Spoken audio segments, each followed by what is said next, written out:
Nasce, olha, para começar o dia nós vamos ter a honra aí de falar com os maiores casos de sucesso de uma empresa de varejo no Brasil. Eu chamaria até de uma virada de chave, não só da empresa, mas no mercado e na forma como se insere tecnologia dentro do varejo.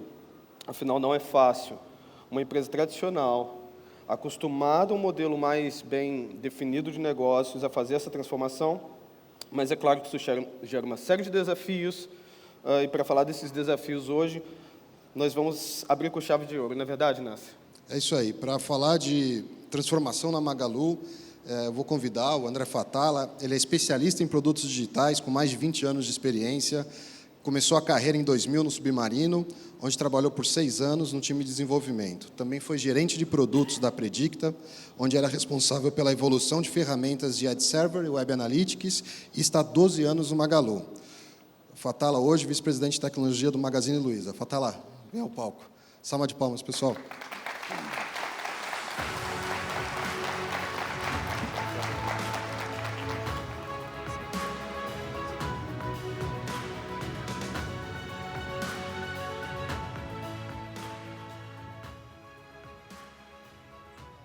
Som? Bom, Fatala, a gente separou aqui um material para a gente bater um papo e tentar trazer para o pessoal o que foi esses últimos 2 anos e toda essa evolução no Magalu. E aí eu ia pedir para você contar um pouco como é que está o Magalu hoje, como é que as coisas estão organizadas, porque a empresa é literalmente outra empresa. E, a partir daí, a gente vai batendo um papo com essa quantidade de temas que a gente teve ontem e o que a gente vai ter hoje. Fechado, Nancy. Bom dia para todo mundo. Prazer estar aqui mais um ano fazendo uma apresentação falando sobre os nossos desafios de Magalu e tentar compartilhar um pouco do que a gente vem aprendendo aí ao longo dessa história com vocês. Bom, o Nasser falou, né, sobre como está o Magalu, mas antes disso eu queria falar um pouco sobre o que a gente acredita que a gente vem construindo ao longo dos anos sobre um modelo de trabalho, né? Acho que a empresa vem crescendo absurdamente, os últimos anos foram um crescimento super acelerado, e isso trouxe uma parte de aprendizado de não dá para você controlar tudo num ambiente como esse, né? Você vai muito mais na linha de tentar, como a gente estava conversando, governar tudo isso que está acontecendo dentro da companhia. E, para mim, a mensagem que fica de como a gente tenta construir essa cultura é de ter a possibilidade de ter agilidade em escala com bons resultados, né? E isso, de verdade, acaba impactando o nosso negócio. E, para que isso possa acontecer, a maneira que a gente vem tentando construir é com muita autonomia e responsabilidade dentro dos times, e, para isso, a gente trabalha numa linha de fazer e ter muito alinhamento com esses times dentro da organização, principalmente na parte de tecnologia. Bom, falar um pouco sobre como está o Magalu, acho que isso aqui é a melhor imagem que pode demonstrar o que é o Magalu hoje, né? É um grande ecossistema que, pós-pandemia, a gente fez ali em 18 meses 21 aquisições de empresa, e a gente trabalha agora muito forte em fazer o que a gente fala de conexões entre essas empresas, né? São ativos e principalmente talentos que vieram solucionando determinados problemas quando a gente olha para a comunidade de sellers, dos lojistas e também para empresas, CNPJs no geral, e a ideia é que a gente possa acelerar e empoderar cada vez mais esses negócios dentro do ecossistema do Magalu, né? Então, estava comentando com o Nasser antes que a gente tenta evitar muito a palavra integração. A gente acha que não é a integração da parte financeira que vai trazer nenhum tipo de resultado e benefício para o negócio, e sim encontrar quais são, em cima das frentes que eles têm domínio, pontos de conexão dentro desse ecossistema que vão alavancar os negócios, né? Então, a gente trabalha muito nessa parte, é onde a gente prioriza mais as energias que são colocadas dentro dos times.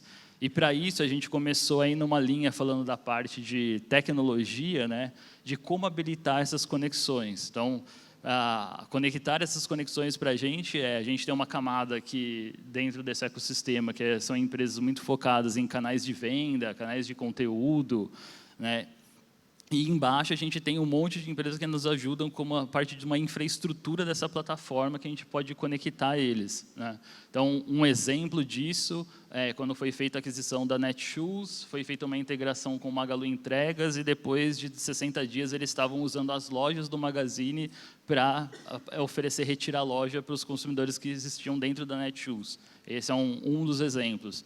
O outro é empresas que tinham um marketplace e começaram a usar o Magalu Pagamentos para poder oferecer a parte de solução de split já para os sellers. Então, esse é o tipo de conexão que a gente procura e que a gente coloca mais energia no desenvolvimento e tem um trabalho grande de como possibilitar com que esses times que estão chegando, né, que já têm times de tecnologia ali dentro das empresas, que eles possam fazer essas integrações e oferecer as experiências dentro dos canais, né? E aí vem a estratégia que a gente construiu de ter tudo exposto através dessas APIs e, com isso, esses times podem fazer essas integrações.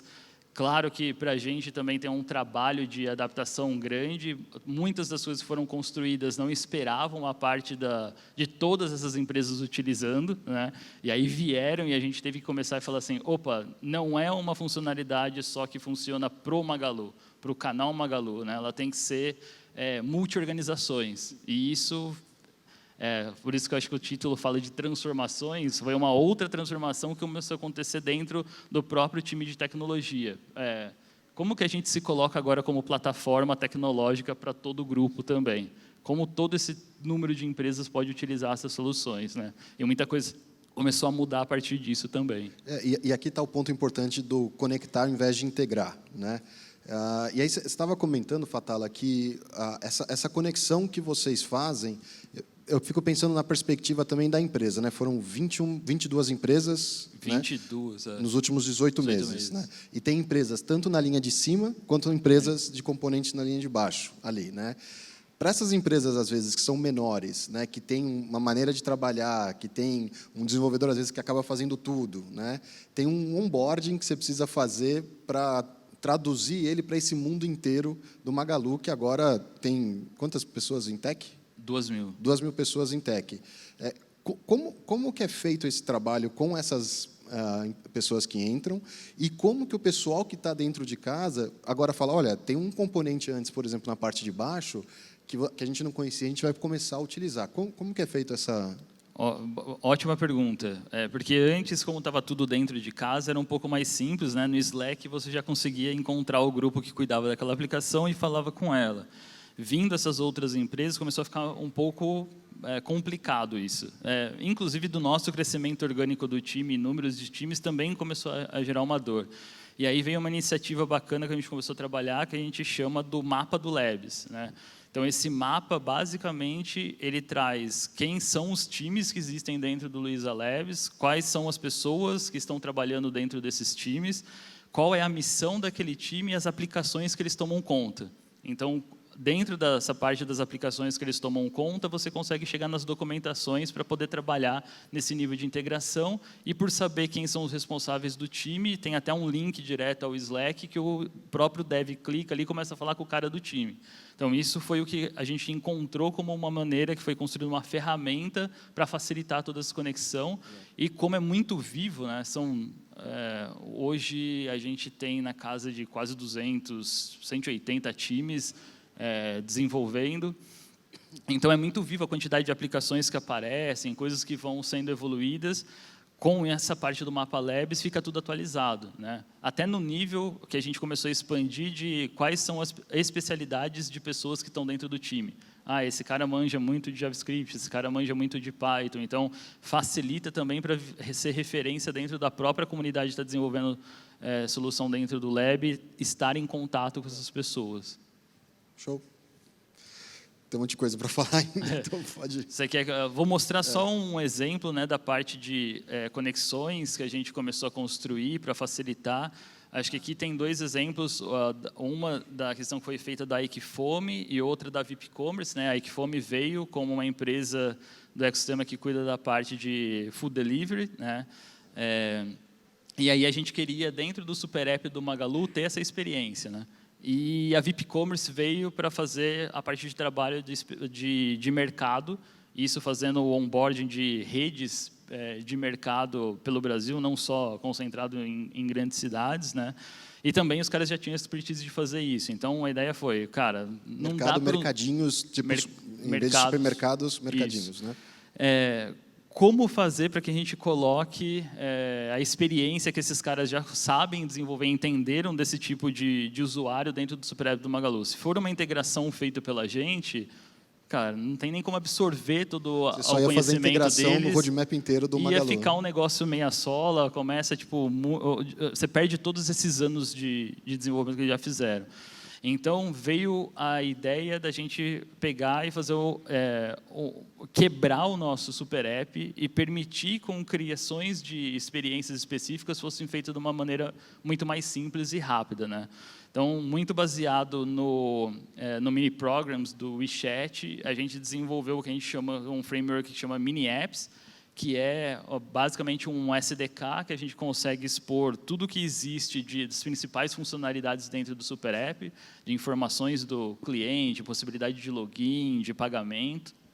Então, os times conseguem pegar esse SDK, colocar em cima dessa experiência e desenvolver tudo basicamente em JavaScript, né, que acelera absurdamente a velocidade de desenvolvimento. E, com isso, nasceram essas experiências, né? Então, hoje, em 700 cidades que as pessoas acessam o nosso Super App, que o Aikifome opera naquela cidade, na home do app a gente já fala, ó, você quer pedir comida? Então, tem aqui a experiência do Aikifome, e de lá de dentro você já consegue fazer isso.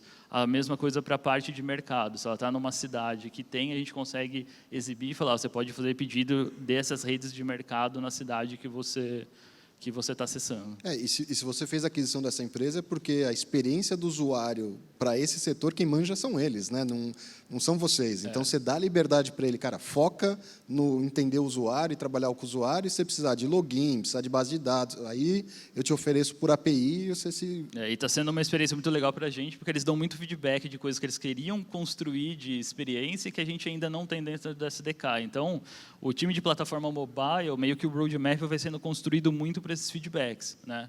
E coisas que a gente está fazendo ainda de outras conexões. Então, uma das coisas que a gente fez agora foi uma wallet do Magalu Pay, que as outras empresas podem fazer a integração dentro do canal. Então, começou pelo Aikifome já, então dentro do Aikifome você consegue fazer o pagamento usando o wallet do Magalu e agora vai expandindo para todos os outros canais. E essa filosofia, além da parte no digital, vocês também aplicaram para os sellers, né? Eu lembro do EPDV, né? Vocês entregam um EPDV para o seller e é o mesmo conceito, né? Você montou desenvolvimento, entrega, pronto, e o seller consegue trabalhar.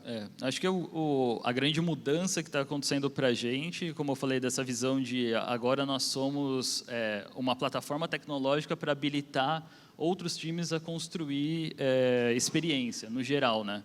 Então, tem uma parte grande do Lab que está começando a se dedicar a cuidar desses building blocks. Então, lembrando das pecinhas de Lego lá, cara, não reconstrói isso, está aqui pronto, só utilize e cria a sua experiência. Vai ser muito mais rápido do que você ter que fazer toda essa integração, todas as regras de negócio de novo, né? E vai além agora de só conectar com uma API, porque a gente já está facilitando, removendo a fricção de falar assim, beleza, você desenvolve alguma coisa com Python, tem uma lib pronta que te ajuda a fazer o login, ou que te ajuda a acessar o dado do catálogo. Isso aqui já está pronto, não faça tudo de novo.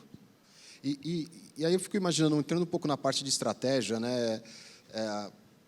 Isso é espetacular do lado de estratégia, porque você consegue comprar uma empresa, o talento, trazer um ativo, e ele entra produtivo mais rápido para a empresa e ter um efeito de rede com os demais frentes de negócio.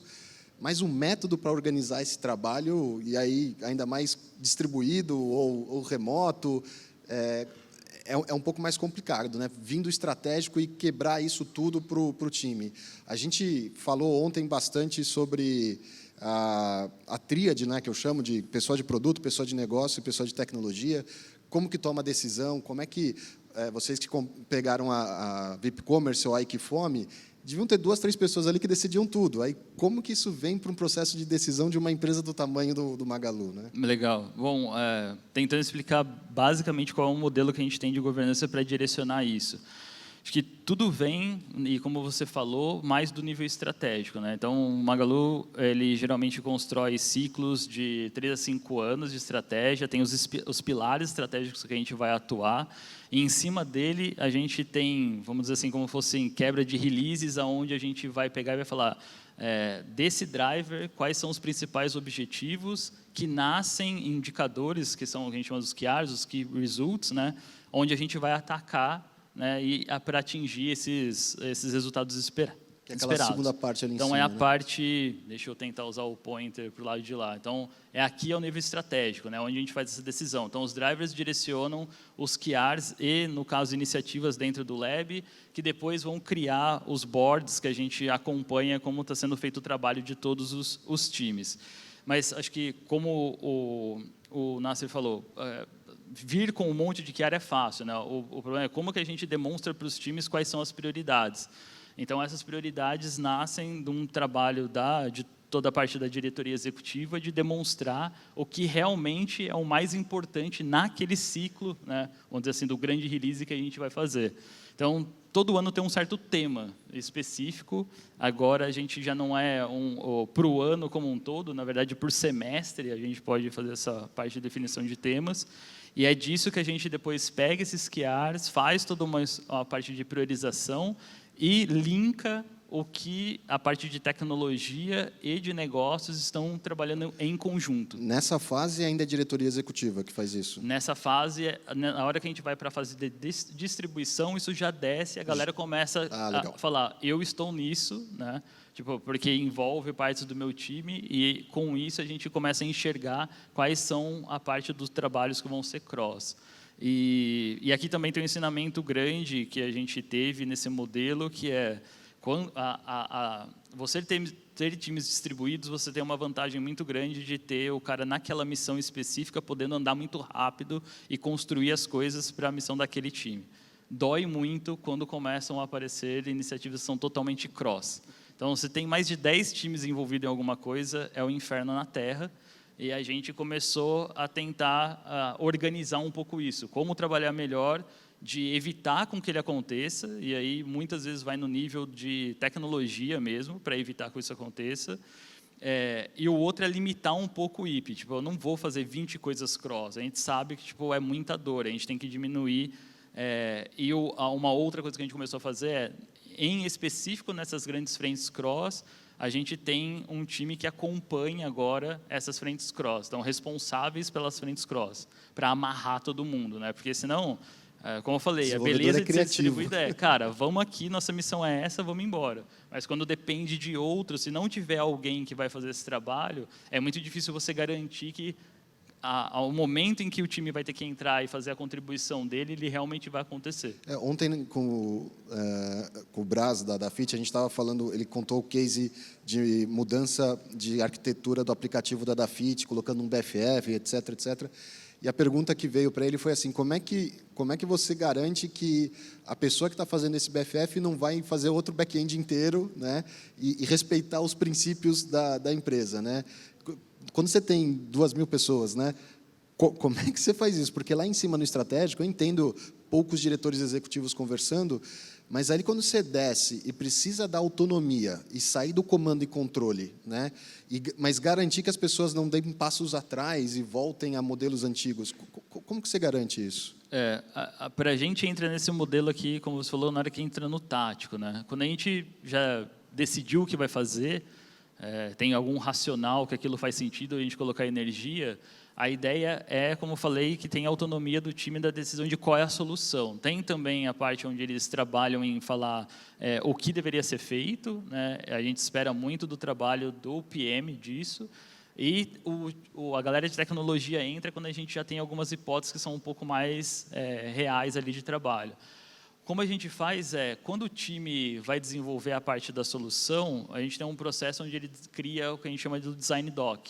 Então, nesse nível, a gente tem o tech lead atuando junto com o time. A ideia é que ele seja um cara que consiga muito direcionar na parte das tomadas de decisão, mas tem a construção desse documento, que é o design doc, que vai passar por como se fosse um pequeno grupo de arquitetos ali de uma avaliação. que esses caras fazem? Basicamente, eles tentam manter a parte dos princípios de arquitetura que a gente construiu, né, para ver se a galera realmente tá seguindo, tirar viajadas na maionese, né, de tipo, cara, por que você está fazendo isso, sendo que a gente já tem coisas muito mais prontas? Mas Então, essa tecnologia é legal, eu quero essa testar. tecnologia é muito louca, deixa eu usar. Tipo, aqui não, aqui é muito arriscar. A gente já fez isso, a gente já viu da merda. Oh, pode, né? Ótimo, Já viu da merda, então para que vai fazer de novo, né? Então tem toda essa conversa e é nesse processo que nos ajuda a evitar com que esse tipo de coisa aconteça. Não acontece nunca? Cara, acontece. Porque tem vezes que tipo a parte do negócio, a velocidade que você precisa ali, a gente não consegue fazer o lindo e maravilhoso que a gente gostaria com o timing que está lá. É a hora que a gente fica fazendo escolhas de débitos técnicos, que uma hora a gente vai ter que levantar a mão e falar, precisamos mexer nisso. Não existe empresa que cresce rápido que não tenha débito técnico. Não existe. Se existisse, ninguém falava refactoring dentro das empresas. Então, assim, é normal isso acontecer. E é um equilíbrio, porque não dá também para a gente fazer tudo da maneira linda e maravilhosa que a gente gostaria dentro de tecnologia, sem olhar para a parte do tempo que a gente tem para que isso comece a gerar valor e realmente pague o salário de todo mundo que está ali, entendeu? Então, débito técnico é o termo técnico para gambiarra, tá? Então é um termo bonito. Bonito para gambiarra. E aí a gente passou aqui pela parte tática e tem uma parte ali que me chama a atenção. Eu tenho visto muitas empresas às vezes sofrer um pouco com isso, que é o discovery. E às vezes quando você tem um profissional hoje no mercado que nos últimos 2 anos, todo esse processo de transformação digital, de empresas não técnicas se tornando empresas técnicas, conhecendo esse profissional que é a pessoa de produto, né? Só que no começo a pessoa de produto às vezes pegava o cara de tecnologia e levava para todo lado, ficava com medo da pessoa de negócio, né? Como que é esse perfil dessa pessoa no Magalu e como que vocês evitam ou tentam evitar que essa pessoa tente fazer um discovery para tudo, né? Porque senão, se você for fazer isso para tudo, você não entrega o que precisa entregar, né? Perfeito. E bom, o que a gente espera da pessoa de produto é que ela consiga nos dizer realmente aonde a gente deveria colocar energia, porque vai trazer resultado, né? E que nessa já tem uma parte de comunicação com os principais stakeholders, que já tem um alinhamento com a galera de tecnologia para ver viabilidade. É isso que a gente espera do papel. Não é fácil você cumprir esse tipo de papel. Até o Décio está aqui em algum lugar. A logística é um grande exemplo para a gente, que no começo, tipo, a galera tinha aquela ânsia de tem que fazer isso e tudo mais. E a gente falava assim, tipo, calma, né? Qual que é o grande objetivo? Qual que é o problema que a gente tem? Então, aproximar os times para gerar de verdade esse esquema que a gente fala de times multidisciplinares e saber aonde quem pode contribuir mais em qual papel é um processo. Hoje é fenomenal como esses times trabalham muito em conjunto, mas se levou um tempo para chegar nisso, né? Todo mundo que fala que o cara é de produto, chega lá e já está tudo funcionando com a parte de negócio, tudo mentira isso daí. Sempre tem problemas, pau e tudo mais. Mas eu acho que é um processo do outro lado também, saber que aquela pessoa entende daquela parte do negócio, entende da parte das dores e realmente vai tomar decisões olhando para os dois lados, né? Para a parte técnica e para essa parte da necessidade do negócio para direcionar bem os times. Discovery. Sempre foi uma dor para a gente, foi algo que a gente ainda vem melhorando e afunilando, mas o que começou a acontecer que a gente identificou, né? Que nem tudo você precisa fazer um discovery, porque um escopo muito bem definido já diz para o time exatamente o caminho a se seguir.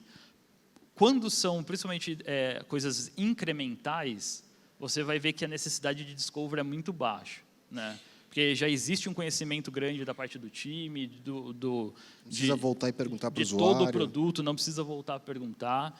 Agora, quando são coisas que estão nascendo meio do zero ou coisas estruturantes, vale muito a pena a gente ter esse tempo, essa energia colocada para a parte do discovery, porque você faz reuniões com todo mundo e é ali que todo mundo passa a entender qual que é o grande objetivo, o que a gente está querendo atacar, quais são os passos para esse progresso, né? Então, a gente está fazendo um balance do meu lado, eu sempre tento encurtar mais e mais o tempo do discovery, né, para ver se a gente... Porque na hora que você olha o cycle time inteiro, isso vai afetar, né, não é só na hora que chegou lá para desenvolver. Então, é algo que a gente está aprendendo com isso. E uma outra coisa que a gente fez também, porque ajuda, é quando a gente identifica que um QR tem algumas iniciativas, que é o nível mais alto da parte da task, que são muito claros do que a gente tem que fazer. Então, a gente fala, se isso aqui é muito claro que a gente tem que fazer, e não vai ficar um lance de ficar procurando as hipóteses e tudo mais, a gente, no modelo que a gente tem de gestão, a gente já coloca isso para o time de tecnologia como uma iniciativa que a gente tem que atacar, né? Então, isso começou a ajudar, tanto para essa parte quando está mais claro, como também quando são coisas estruturantes da própria tecnologia. Entendi. A gente coloca também. E aí, 18 times, né? Você falou separados, né? Quantos times ao mesmo tempo trabalhando? Geral do Lab, é uns 180. 180, desculpa, 18. Eu queria. E você queria 18. 18 com 5 em cada um só. Como que você consegue comparar eles entre si? Ou que métricas você usa para medir a eficiência desses times e poder ajudar esses times de uma maneira mais genérica? Tá, legal. No nosso modelo de gestão, a gente acompanha algumas coisas que demonstram para a gente essa parte do modelo de desenvolvimento, como os times estão conseguindo operar. Tem uma parte de análise técnica, né, se o que está sendo feito com qualidade, e também se a gente está conseguindo enviar código rápido para a produção, que está ligado a gerar resultado logo, né? Um dos que a gente olha muito, quando a gente está analisando os times, é essa parte de eficiência de fluxo, né? Eficiência de fluxo, basicamente, é o quanto a gente está vendo que está tendo fluidez do trabalho do time, ele não está tendo paradas, e a gente consegue enxergar isso. A parte das paradas a gente tem ou espera, ou o time está bloqueado. Então, isso aqui traz para a gente questionamentos que ajudam muito a gente resolver o problema real daquele time. Então, um exemplo o time pode estar parado porque ele não tem um ambiente de homologação disponível para fazer todos os seus testes e mandar o código para o ar. Então, é a hora que a gente vai colar com o time de infraestrutura e falar, cara, está ruim, precisamos melhorar isso, esse time não consegue mandar código para o ar por causa desse tipo de problema. Ele pode estar bloqueado porque alguma coisa de definição da visão do produto que está sendo desenvolvido não está claro. E, às vezes, não fica claro e não é nem culpa do cara de produto, ele não está conseguindo chegar em um acordo com o negócio para qual caminho ir. Então, essas coisas é que fazem a gente poder ir lá. Tem uma ferramenta nossa que chama Agile Tools, que os times que estão operando os boards, tem uma bombinha que ele consegue apertar e escrever o porquê que essa bomba tá lá. E aí é onde a gente vê e fala, beleza, precisamos tratar para tirar essa frente. Então, o que a gente gostaria que acontecesse é que a eficiência fosse a mais alta possível, mas não tem certo ou errado. É tentar entender quais são os problemas que não permitem com que o time possa andar mais rápido, né? Esse é um deles. O outro que a gente olha imagina que você tem uma pirâmide que a base dela é todo o time toda a energia em sustentação que o time está fazendo, né? Cuidar das aplicações que ele tem. O meio dela são melhorias que ele deve fazer e o topo dela deveria ser as grandes metas, como eu mostrei lá, que a gente tem que colocar energia. Então, a gente acompanha isso dos times também. Como você está conseguindo distribuir a parte do seu... a gente não fala recurso, mas para ficar mais fácil, como se fossem recursos para essas demandas, né? Então, isso também é muito legal, porque se a gente olha, a gente fala, cara, o time não está conseguindo colocar quase nada de energia na parte das demandas das metas, o que está acontecendo? O que está bloqueando ele? Tem que gerar muito prato da parte de sustentação, né? Então, isso também nos ajuda bastante. E dá para comparar um time com o outro, né? E dá para... a gente não olha muito... A ideia não é essa, porque o contexto pode ser muito diferente, mas geram esse tipo de pergunta de, tipo, se é muito próximo ao contexto porque está acontecendo. Na parte técnica, a gente olha basicamente para a parte dos fork metrics do Accelerate, né? E isso aqui, para quem não conhece, ele fala se o time, o desempenho dele é de elite, de um time de alto desempenho, se ele é mediano ou muito baixo. Então, com isso é que a gente consegue identificar na parte técnica quais são os problemas que esse time tem. A ideia é que todo mundo seja elite, né? Aqui está bonito, porque a gente está vendo só aqui elite só e muito alto, azul, né? Mas a gente encontra caras que estão no amarelo e no vermelho, e aí a gente consegue olhar para aquele time e fazer atuações específicas para melhorar essa parte técnica. E aí, cara, é porque o cara não está usando toda a parte de automação que a gente fez de CI/CD, por exemplo. Qual a dificuldade você tem, como a gente pode te ajudar a entrar. E isso nos leva, no final, o que a gente quer, que aquele número de deploys seja cada vez mais alto, quer dizer que a gente está colocando coisas que o usuário vai conseguir utilizar e vai gerar resultado para o negócio. Esse número é real, do último mês a gente fez 1.650 deploys, e a gente quer fazer com que eles vão para o ar sem dar problema, sem ter falha, isso é muito importante. A parte do lead time do deployment seja cada vez mais baixo, que você consiga fazer isso tipo, em minutos, e que quando tem algum tipo de problema, o tempo de recuperação seja o mais baixo possível também, que a gente não demore muito para recuperar, né? Então, para não mandar coisa que vai quebrar a produção, a experiência do cliente, e também pode acontecer de quebrar até a aplicação do amiguinho do lado, que não tem nada a ver com isso, é só uma dependência. Então, tudo isso a gente olha. E para fechar, antes de abrir para perguntas, eu imagino que na pandemia, quando foi fazer essa distribuição de todo mundo, esses números devem ter tudo ficado bagunçado, né? Eu lembro que você tinha me falado de uma visão que você tem de processo, de gestão, acho que era um último slide, onde você contava um pouco como que foi isso. O assessment. Essa parte do assessment dos times, né? Como que vocês conseguem fazer esse assessment no time usando essas métricas, né? E por ter passado por esse movimento de todo mundo remoto, depois começa a voltar, como que vocês conseguiram saber onde tinha problema, onde não tinha? Legal. Isso aqui foi o que me ajudou muito a lidar com as minhas ansiedades, né? Porque num grupo tão grande quanto esse, você identifica alguns tipos de problema e você pensa que, cara, está acontecendo em todos os lugares. Isso é genérico, então a organização está com esse problema. Então, há uns 4 anos atrás, a gente começou a fazer uma parte de assessment dos times que olham para essas 4 frentes, que é a visão de produto e cliente, tecnologia, pessoas e processos. Aqui, o indivíduo dentro do time é que responde todos esses formulários, né? É a visão do time, de como as coisas estão andando. Então, isso é muito bacana, porque não é só o gerente falando disso, né? Que aí talvez queira lá, os middle managers não querem mostrar que tem problema. Eu tenho problema na minha área. Dando uma abafada lá. Não, é o time falando, né? E depois de todo esse processo, a gente tem uma parte de retrospectiva que é feita dentro do time, que eles veem como todo mundo está vendo e montam planos de ação de evolução. O próprio time.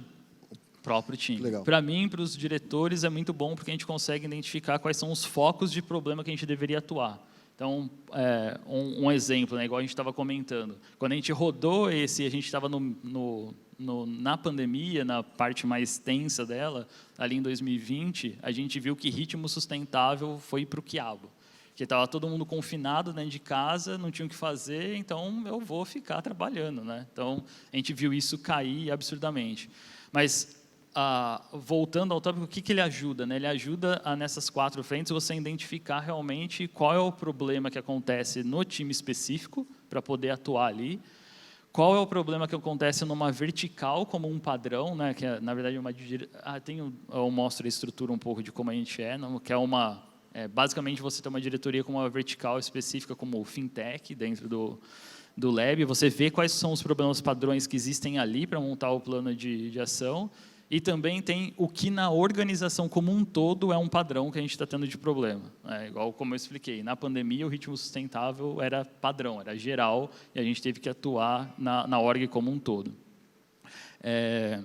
Só para dar o exemplo de como a gente se organiza, é mais ou menos isso daqui. Dentro do Lab a gente tem várias verticais, né? Então a gente tem uma vertical com a missão específica da fintech, que são serviços financeiros, tem a de logística, tem a parte de cuida de canais de venda, e assim vai, o time de back-office. Então, cada uma é uma vertical lá dentro. Dentro dessa vertical, a gente tem uma diretoria, embaixo tem as lideranças, que são os caras, são os tribe leads, os PMs, a galera de UX, design e também os tech leads, e depois, embaixo, a gente vem com as squads ou células. As squads são times de desenvolvimento, células são times operacionais que trabalham ali para as missões que a gente tem dentro da vertical. Legal. pessoal, vamos abrir para pergunta e resposta. Quem tiver pergunta pode levantar a mão. Senão a gente continua conversando. Aqui, tem duas aqui no meio.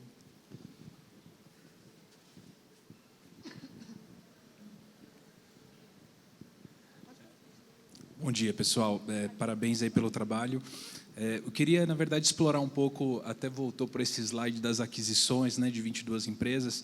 Como é que está sendo essa experiência de aumentar a sinergia, né? Você falou dos pontos de conexão, mas até no compartilhamento de dados, de informações, a experiência do cliente, se você puder aprofundar um pouquinho mais. Legal, ótima pergunta. A gente tem um time que cuida só da parte de dados e tem uma galera que trabalha muito forte nisso, que é de Data Engineering, que eles fazem o seguinte: vários desses dados dessas empresas, eles têm muito mais valor se a gente enxergar isso tudo agregado, né? Então, um exemplo é a parte de os pedidos que acontecem em todos os canais, quem são os clientes que estão fazendo a repetida nesses canais, como a gente pode trabalhar depois com CRM em cima disso, dados que estão acontecendo, os transacionais que a gente pode utilizar na parte de análise de risco e fraude, porque você consegue pegar o comportamental dentro de todo o ecossistema. Então, esse time consolida todas as informações e a ideia é prover isso para que todo mundo possa utilizar através dessa plataforma de dados. Ela entrega isso de uma maneira simples de ser acessada e ser trabalhada pelos times. Então, é assim que a gente trabalha. Identifica quais são os tipos de datasets que são mais importantes e traz para agregar dentro dessa parte desse lake, e tem uma plataforma de dados que facilita você acessar essas informações também. André? Tinha uma outra aqui. Não sei se André? Levanta a mão quem estiver falando. Ok, no fundo, André, aqui Fernando, aqui. André, fica muito claro a maneira como é organizado as tarefas, a questão da metodologia, né, como vocês adaptaram isso para a cultura da empresa e as soluções que você tem. Mas eu queria fazer uma provocação aqui, um pouquinho de como é que tu captura o sentimento do time, relacionamento, o ser humano, ele tem essas micro interações ali que, de repente, não está dentro de uma tarefa, né? Você vê, está tudo lá funcionando, está todo mundo conversando, mas, de repente, aquilo não está decolando. Nessa experiência, assim, levando como essa massa de dados, de tarefas que você tem, como é que você captura o sentimento do time para saber se ele... Estou conseguindo construir valor nisso aqui, ou em algum momento esse time vai se desfazer por algum motivo. Que insights tu tem usando a tecnologia para que a gente entenda o ser humano que está ali construindo aquela tarefa? Bom, um deles é a parte que a gente mostra do assessment que acontece, onde a gente consegue pegar o feedback direto do time, e o outro que a gente tem também é uma pesquisa de pulso que é feito dentro dos times. Então, é completamente aberto para as pessoas colocarem todas as partes de comentários, de coisas que estão acontecendo ali, e a gente tem o clima, né? Sai uma nota de clima das áreas. É como se fosse um NPS do colaborador, né? Então, esses são os data points que a gente tem para pegar essa parte, para saber se a pessoa está realmente feliz ali no que está fazendo. Uma outra coisa que a gente, dentro do lab, da organização, a gente fala muito sobre feedbacks informais, não só quando acontece a avaliação comportamental formal da empresa.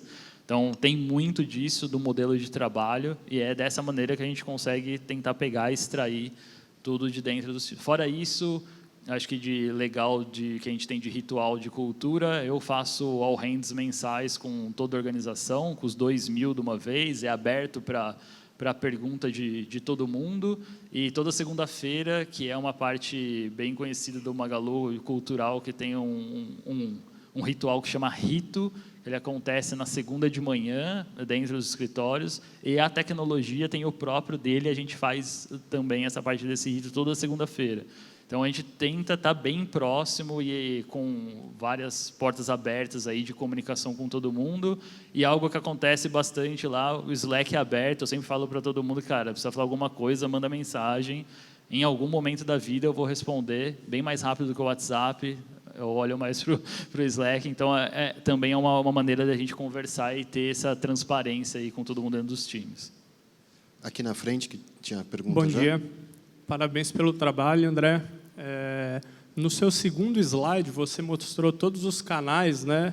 E uma base com todas as soluções e uma infinidade de linhas, né?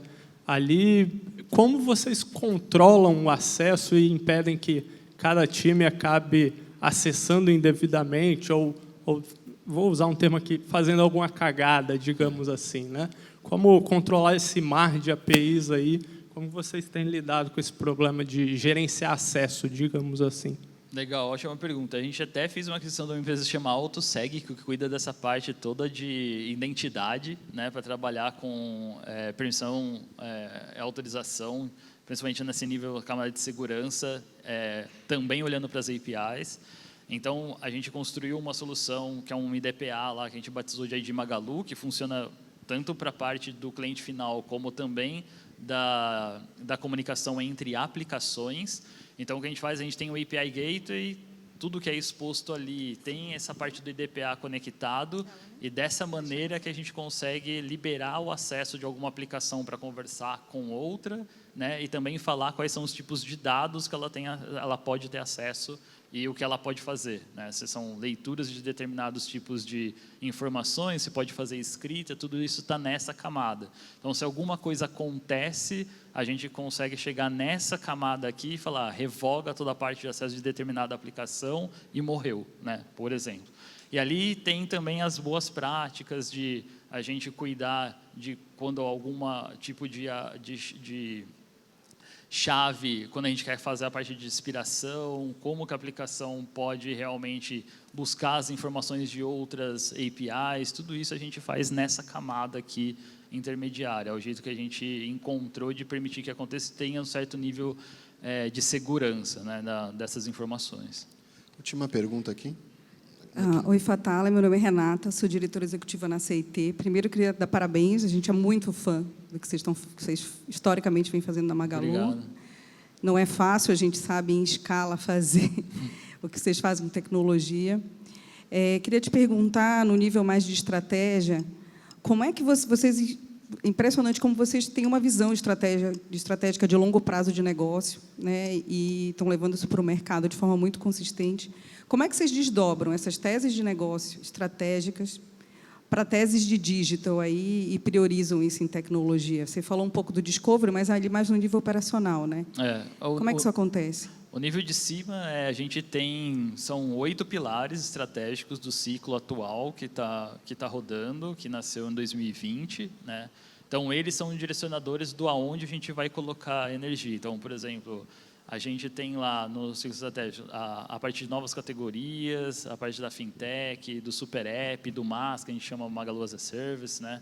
Então, esses são os direcionadores do aonde a gente vai trabalhar. Dali nascem, como eu falei, principalmente os grandes objetivos e os key results, né? Muito baseado no modelo de OKRs mesmo. E eles são priorizados, né? A gente tem uma maneira de fazer essa parte dessa priorização. Então, quando você faz o desdobramento de criar painel de metas para os times, como já tem essa parte priorizada, você consegue ver o que realmente é mais importante para a empresa.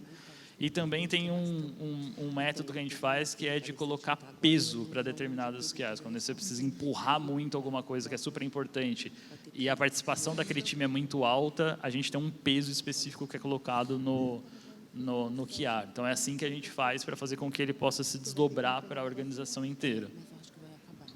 Fatala, muito obrigado. Pessoal, salva de palmas. Valeu. Obrigado.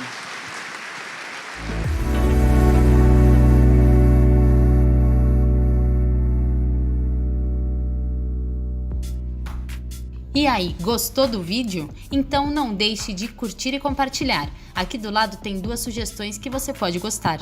Até a próxima!